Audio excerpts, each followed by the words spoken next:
सभी करें। यदि हम संपन्न है, यदि हम पे शक्ति है, तो हम उस गरीब व्यक्ति की मदद करें जिसके पास खाने के लिए 2 वक्त का खाना नहीं है। ये भी धर्म है। और धर्म ही है जो हमें ये शिक्षा देता है कि बेटी में, बहू में, मां में क्या अंतर है। क्या हम सबको एक निगाह से देखते हैं? हम अपनी पत्नी को पत्नी की निगाह से देखते हैं, बेटी को बेटी की निगाह से और बहन को बहन की निगाह से। ये भी हमें धर्म ही सिखाता है। ज्यादा समय नहीं होगा कि नेता लोग तो बोलने के लिए बदनाम होते हैं। जब वक्त आएगा तो बहुत बातें करेंगे हम और आप बैठकर। यहां बहुत से अन्य समाज के लोग भी आए हुए हैं। मैं उनसे हाथ जोड़कर माफी चाहता हूं क्योंकि मैं उस समाज से आया हूं जिसने आज तक सबको वोट दिया। ऐसे समाज ने बहु समाज पार्टी बनाई तो सैन समाज ने तो उसको विरोध नहीं किया। क्या साहब, यदि कोई प्रत्याशी अच्छा आया तो हमारे समाज ने हाथी को भी वोट दिया। यदि कोई ज्यादा समाज से इस बात को सुन रहा है तो उससे भी मैं हाथ जोड़कर माफी मांगता हूं कि हमारे समाज ने कभी समाजवादी पार्टी का विरोध नहीं किया। ये दूसरे कभी गलत नीति बनाई, ऐसी नीति बनाई जिससे हमारे समाज को नुकसान हुआ तो ही हमने उसको विरोध किया। अन्यथा तो उसने कोई अच्छा प्रत्याशी दिया तो हम लोग से भी वोट दिया। मैं यहाँ ना योगी की बुराई करने आया हूँ, ना आदरणीय मोदी जी की बुराई करने आया हूँ। मैं तो अपने समाज की बात करने आया हूँ, इसीलिए आज मैं अपने समाज की ही बात करूंगा।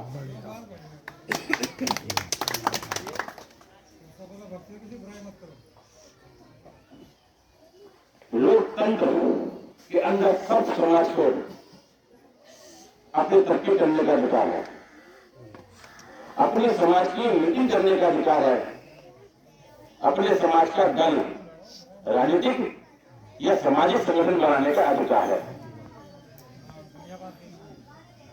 तो मैं, यदि अन्य समाज के लोग हैं, मुस्लिम समाज से भी हैं, जाटा समाज से भी होंगे, तो मैं उनको भी हाथ जोड़कर नमन करता हूं।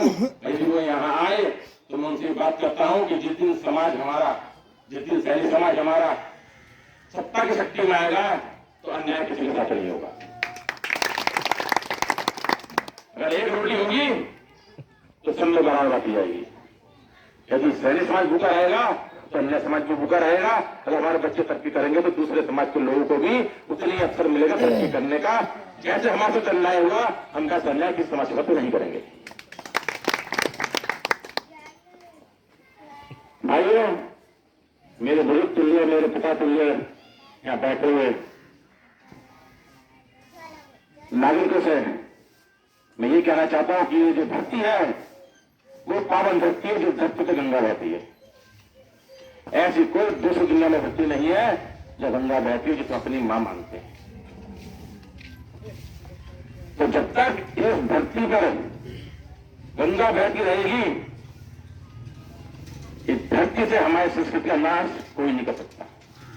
इसे इस बात को भूल जाइए कि मुस्लिम दुश्मन है या जाटा समाज दुश्मन है, हमारा कोई दुश्मन नहीं है। हम खुद अपने दुश्मन है।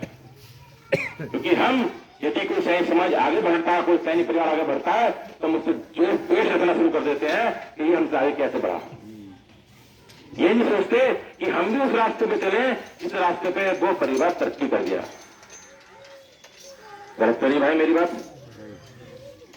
तो मैं आपसे आपका साथ मांगने आया हूं। मैं अपना ये हाथ आपके सामने बढ़ाता हूं कि मेरा ये हाथ पकड़कर मुझे चलना सिखाइए, मुझे राजनीति के अंदर कैसे काम करना वो सिखाइए। यदि मैं कहीं कुछ गलती करता हूं, आपको लगता है कि ये रास्ता गलत है, तो मुझे बताइए कि ये नहीं, ऐसे आगे चलो, ऐसे आगे बढ़ो तो हमें सफलता जल्दी मिलेगी। क्योंकि मेरा परिवार राजनीति से नहीं आता है। मेरे परिवार में कोई भी व्यक्ति राजनीति से नहीं आता है, तो मुझे नहीं पता। मैं तो जब गांव में जाता हूं, गांव मीटिंग करता हूं, तो कुछ क्या बहुत कुछ आप लोगों से सीख लेता हूं। इन गलियों से सीखता हूं, खेतों से सीखता हूं, आप लोग जो बात करते हैं उससे सीखता हूं। और शायद ऐसे ही एक दिन कुछ राजनीति सीख जाओ। हमारा मुख्य उद्देश्य यह है कि इस देश के अंदर एक समान शिक्षा लागू हो। जो शिक्षा अडानी, अंबानी, डालमिया, टाटा, बिरला के बच्चे को प्राप्त होती है, वही हमारे और हमारे समाज के प्रत्येक जाति धर्म के लोगों को भी प्राप्त होती है। रही बात राजनीति की, ये बात सत्य है कि जब ऐसे समाज की सत्ता आई तो थानों के अंदर ऐसी समाज नजर आया। जब समाज पार्टी की समाजवादी पार्टी सत्ता नजर आई तो थानों में यादव समाज नजर आया। हमने सबको वोट दिया। सबसे पहले हम वोट किसे दिया? हमने तो चिंता गाय बछड़ा, कांग्रेस को। कांग्रेस के लोग, कांग्रेस के खानदान परिवार तो तरक्की कर गए, लेकिन हम आज भी वही हैं।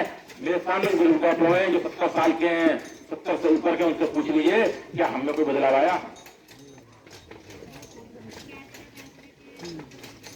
उसके बाद एक पार्टी आई जो कि हम भगवान राम में परम आस्था रखते हैं, तो उसने हमारी भावनाओं को सिख बार दिया, हमसे भगवान राम के नाम पर वोट लिया।